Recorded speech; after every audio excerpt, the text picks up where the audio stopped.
안녕하세요. 삶의 지혜와 영적인 성찰을 나누는 이 시간에 오신 여러분을 진심으로 환영합니다.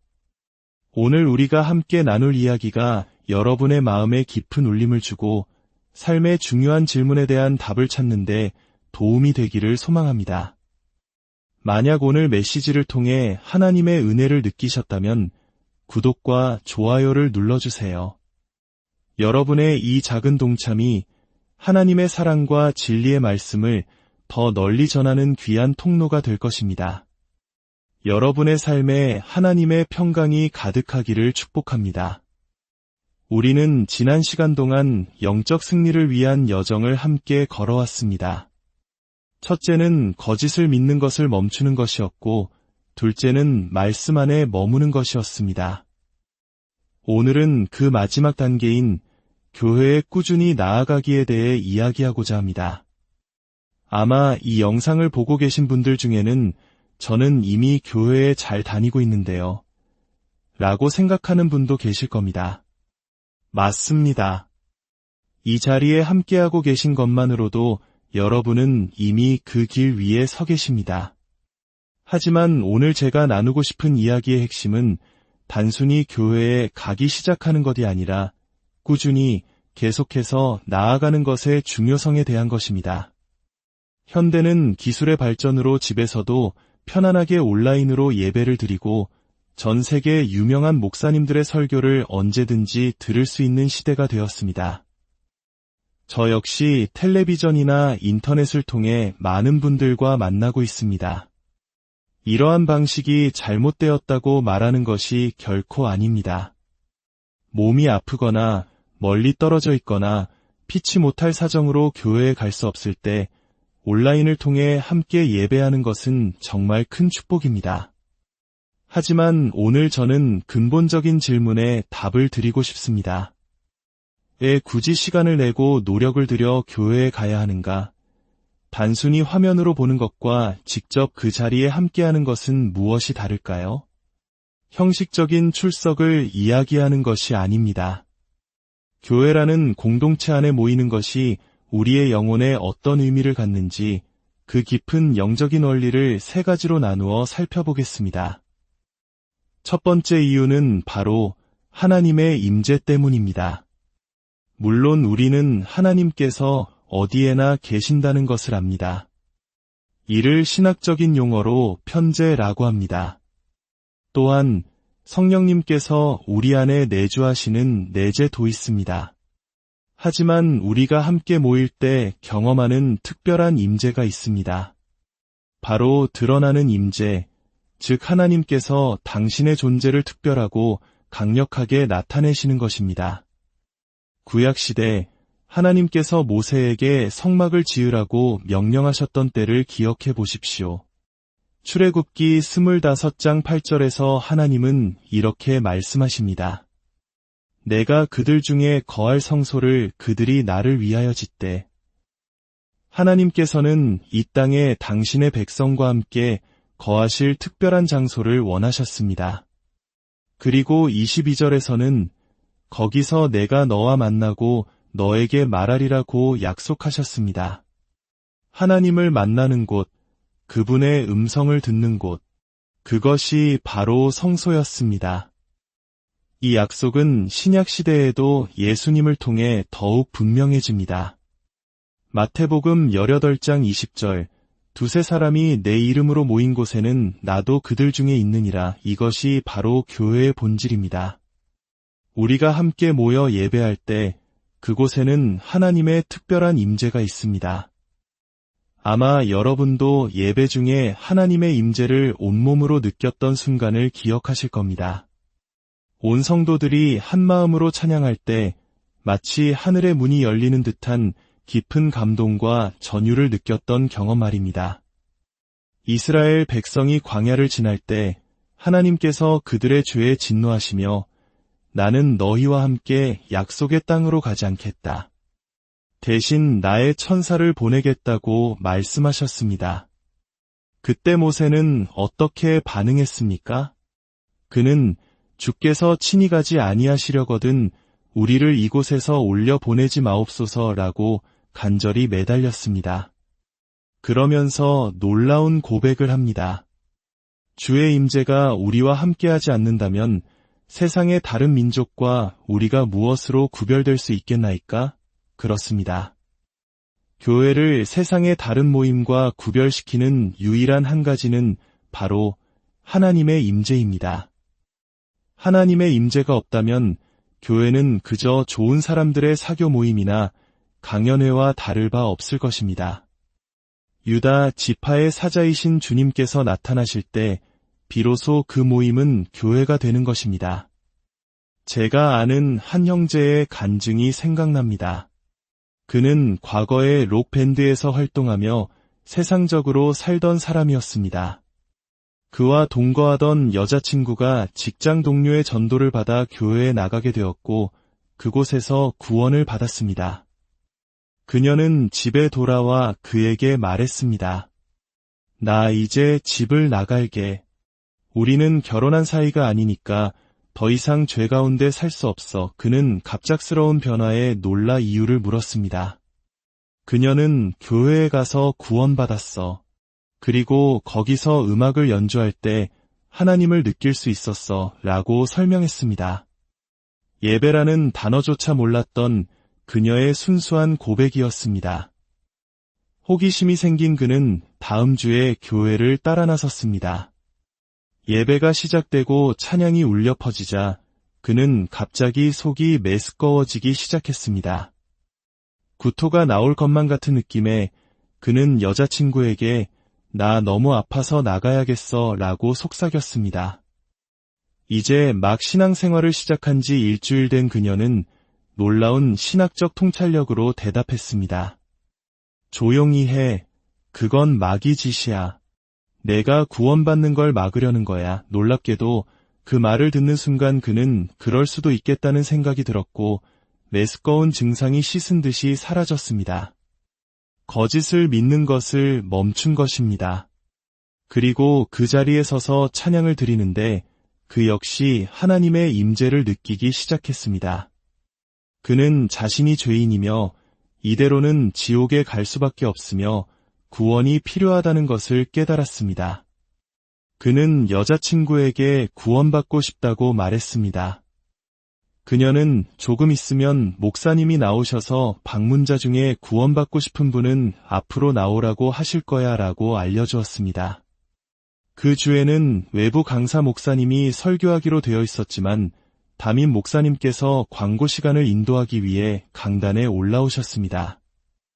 목사님은 오늘 저희 교회를 찾아주신 모든 방문자 여러분을 환영합니다.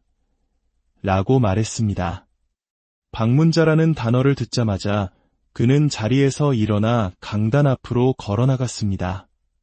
당황한 목사님이 무엇을 도와드릴까요? 라고 묻자 그는 대답했습니다. 네, 저는 방문자입니다. 저는 죄인이고 지옥에 갑니다. 구원이 필요합니다. 저는 방문자입니다. 그에게는 교인들은 구원받은 사람, 방문자는 구원받아야 할 죄인으로 보였던 것입니다. 그날 설교 한마디도 시작되기 전에 그는 강단 앞에서 예수님을 영접했습니다. 무엇이 그를 변화시켰습니까? 바로 하나님의 임재였습니다. 우리는 교회에 가야 합니다. 왜냐하면 그곳은 하나님의 집이며 그분의 임재가 머무는 곳이기 때문입니다. 두 번째 이유는 하나님의 능력입니다. 우리가 함께 모일 때 하나님의 임재만 나타나는 것이 아닙니다. 그분의 능력 또한 함께 나타납니다. 아까 인용했던 마태복음 18장 20절 바로 앞 구절인 19절을 보십시오.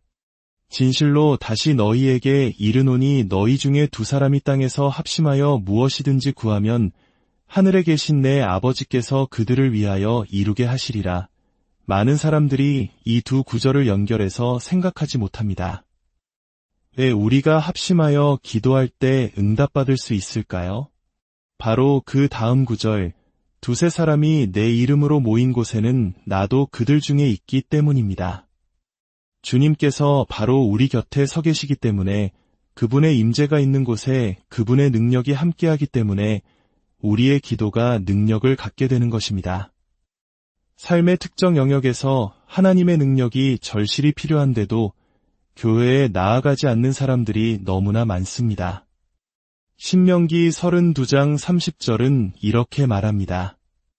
그들의 반석이 그들을 팔지 아니하였고 여호와께서 그들을 내주지 아니하셨더라면 어찌 하나가 천을 쫓으며 둘이 만을 도망하게 하였으리요. 보십시오. 한 사람이 1000명을 상대한다면 두 사람이 모이면 단순히 2000명이 아니라 10,000명을 상대합니다. 이것이 바로 함께 모일 때 나타나는 하나님의 능력의 기하급수적인 증가입니다. 어떤 사람들은 한 교회에 깊이 뿌리내리지 못하고 나비처럼 이 교회, 저 교회를 옮겨 다니거나 황소개구리처럼 조용히 앉아 있다가 누군가 다가와 관계를 맺으려 하면 부담을 느끼고 다른 곳으로 훌쩍 떠나버리곤 합니다. 교회를 마치 레스토랑처럼 여기며 이번 주는 어떤 메뉴가 끌리지 하는 식으로 선택합니다. 그러나 이런 신앙생활은 하나님께서 교회를 통해 계획하신 놀라운 축복을 놓치게 만듭니다. 시편 92편 13절과 14절은 말합니다.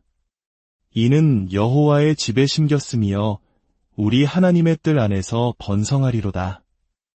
그는 늙어도 여전히 결실하며 진액이 풍족하고 빛이 청청하니 이 축복은 누구에게 해당됩니까?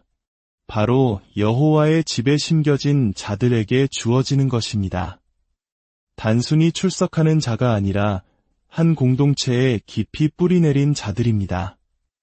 과거에 제가 섬기던 교회에서 한 부부가 결혼 상담을 받고 있었습니다. 상담을 진행하던 목사님은 어느 날 그들에게 이렇게 말했습니다. 이제 제가 더 이상 도와드릴 수 있는 것이 없는 것 같습니다. 두 분에게 필요한 것은 상담이 아니라 하나님의 만지심입니다. 제 조언은 이것입니다. 그냥 계속 교회에 나오십시오. 계속해서 하나님을 예배하십시오. 하나님께서 두 분의 마음에 기적을 행하시도록 맡겨드리십시오. 그들은 그 조언에 순종했습니다. 몇 주 후 예배 중에 하나님의 임재가 예배당 가득히 임했습니다. 목사님은 성령님의 음성을 들었습니다. 눈을 떠서 내가 행하는 일을 보아라. 목사님이 눈을 떴을 때 그 부부의 모습이 눈에 들어왔습니다. 두 사람 모두 눈물을 흘리며 하나님을 찬양하고 있었습니다. 바로 그때 남편이 아내의 어깨에 팔을 둘렀고 아내도 남편의 허리를 감쌌습니다. 잠시 후 두 사람은 서로를 마주보고 무언가 속삭이더니 깊이 포옹하며 함께 울었습니다. 그리고 다시 강단을 향해 서서 한 팔은 서로를 감싸고 다른 한 팔은 하늘을 향해 든 채 하나님을 경배했습니다. 그 순간 그들의 결혼 생활은 치유되었습니다. 그 남편은 후에 교회의 장로가 되었고 사업에서도 크게 성공하여 하나님의 나라를 위해 많은 것을 헌신했습니다. 그들은 50년이 넘는 세월 동안 여전히 서로를 사랑하며 살아가고 있습니다. 무엇이 그들의 가정을 구했습니까? 바로 교회에 꾸준히 나아옴으로써 경험한 하나님의 능력이었습니다. 마지막 세 번째 이유는 하나님의 사람들, 즉 성도들입니다. 하나님의 임재와 능력이 있다면 굳이 다른 사람들이 필요한가? 라고 생각할 수도 있습니다. 하지만 하나님의 임재와 능력은 바로 그분의 사람들을 통해 흘러가도록 설계되었습니다. 우리에게는 서로가 필요합니다. 나와 하나님, 그것만으로 충분해라고 말하는 사람들이 있습니다. 그러나 하나님은 그렇게 세상을 설계하지 않으셨습니다. 하나님께서 창조하신 모든 것을 보시며 좋다고 하셨지만 유일하게 좋지 않다고 하신 것이 있었습니다. 바로 사람이 혼자 사는 것이었습니다. 베드로전서 2장 10절은 이방인이었던 우리를 향해 이렇게 선포합니다. 너희가 전에는 백성이 아니더니 이제는 하나님의 백성이요. 하나님의 백성이라는 공동체의 일원이 된다는 것은 엄청난 축복입니다. 예수님께서도 가장 큰 계명이 무엇이냐는 질문에 내 마음을 다하고 목숨을 다하고 뜻을 다하여 주 너의 하나님을 사랑하라 하시고 둘째도 그와 같으니 내 이웃을 내 자신같이 사랑하라고 말씀하셨습니다. 그와 같다는 것은 동등하게 중요하다는 의미입니다. 하나님 사랑과 이웃 사랑, 즉 하나님과의 관계와 사람들과의 관계, 이 두 가지 모두가 우리 신앙의 핵심입니다. 왜 우리에게 하나님의 사람들이 필요할까요? 고린도전서 14장 26절은 그 답을 명확하게 보여줍니다. 그런즉 형제들아 어찌할까 너희가 모일 때에 각각 찬송시도 있으며 가르치는 말씀도 있으며 계시도 있으며 방언도 있으며 통역함도 있나니 모든 것을 덕을 세우기 위하여 하라. 여러분이 세워지는 것은 다른 사람의 찬양을 통해 다른 사람의 가르침을 통해 다른 사람의 간증을 통해 이루어집니다. 하나님께서는 여러분에게 필요한 것을 다른 형제자매에게 주시고 우리가 함께 모일 때 그것을 얻도록 하셨습니다. 공동체 안에서 살아가도록 우리를 부르신 것입니다. 이것은 단순히 모여있는 것과 연합하여 세워지는 것의 차이입니다. 여러분에게 새 트럭을 보여주겠다며 차고 문을 열었는데 그곳의 핸들은 저쪽에, 타이어는 이쪽에, 엔진과 부품들이 흩어져 있다면 그것을 트럭이라고 할 수 있을까요? 부품들이 한 곳에 모여 있기는 하지만 조립되지 않았기 때문에 아무데도 갈 수 없습니다. 벽돌 더미를 생각해 보십시오. 벽돌 하나하나는 각자의 가치와 아름다움, 강도를 지니고 있습니다. 하지만 그 벽돌들이 서로 올바르게 연결되고 쌓아 올려질 때 그 가치와 강도, 아름다움은 비교할 수 없이 커져서 누군가 거할 수 있는 집이 됩니다. 우리가 함께 모여 연합할 때 우리는 비로소 하나님께서 거하시는 성전, 즉 교회가 되는 것입니다. 히브리서 10장 25절은 우리에게 강력하게 권면합니다. 모이기를 패하는 어떤 사람들의 습관과 같이 하지 말고 오직 권하여 그날이 가까움을 볼수록 더욱 그리하자. 주님 오실 날이 가까워질수록 교회 출석은 줄어드는 것이 아니라 오히려 더욱 늘어나야 합니다. 우리는 더 자주 모이고 더 깊이 연합해야 합니다. 제가 잊지 못하는 또 하나의 간증이 있습니다. 한 남성이 예배 중에 자신의 이야기를 나누었습니다. 그는 다른 주에 살고 있었는데 몇 달 전 그의 어린 딸이 불치병 진단을 받았습니다. 희망을 찾아 이곳 병원까지 왔지만 의사들은 우리가 할 수 있는 일이 아무것도 없습니다. 아이의 생명을 구할 수 없습니다. 이번 주말에 아이와 함께 즐거운 시간을 보내고 월요일에 다시 오시면 생명을 조금이라도 연장하기 위한 치료를 시작하겠습니다. 라고 말했습니다. 절망에 빠진 그는 이 교회의 예배에 대한 소문을 듣고 마지막 지푸라기라도 잡는 심정으로 지난 주일 예배에 참석했습니다. 그는 이렇게 말했습니다. 예배는 정말 놀라웠습니다. 우리는 하나님의 임재를 느낄 수 있었습니다. 누가 우리를 위해 따로 기도해주거나 말을 걸어주지는 않았지만 예배에 참석한 것만으로도 우리 가족 모두는 큰 위로와 격려를 받았습니다. 월요일, 딸의 치료를 위해 병원으로 돌아갔습니다. 그런데 의사들이 고개를 갸웃거리며 말했습니다. 이상한 결과가 나오고 있습니다. 검사를 다시 해야겠습니다. 월, 화, 수사흘 내내 검사가 이어졌습니다. 그리고 목요일, 의사들이 그들을 불러 말했습니다. 무슨 일이 일어났는지 저희도 모르겠습니다. 하지만 따님에게서 더 이상 그 병이 발견되지 않습니다. 무슨 일이 일어난 것일까요? 하나님의 임재와 능력, 그리고 하나님의 사람들이 함께 모였을 때 그 믿음의 공동체 안에서 하나님의 치유의 능력이 풀어졌던 것입니다. 사랑하는 여러분, 이제 조용히 눈을 감고 생각해 보시기 바랍니다.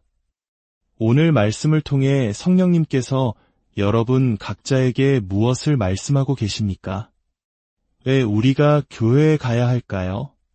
그곳에 하나님의 특별한 임재가 있기 때문입니다. 그곳에 우리의 삶을 변화시키는 하나님의 능력이 나타나기 때문입니다. 그리고 그곳에 하나님의 임재와 능력이 흘러가는 통로인 사랑하는 형제자매들이 있기 때문입니다. 교회는 단순한 건물이 아니라 하나님의 임재와 능력, 그리고 사랑하는 성도들이 함께하는 거룩한 약속의 장소입니다. 여러분의 삶에서 지치고 힘들 때, 방향을 잃고 헤맬 때, 원수의 공격으로부터 보호가 필요할 때 하나님의 집으로 나아오십시오. 양무리의 가장자리가 아닌 가장 깊고 안전한 중심으로 들어오십시오.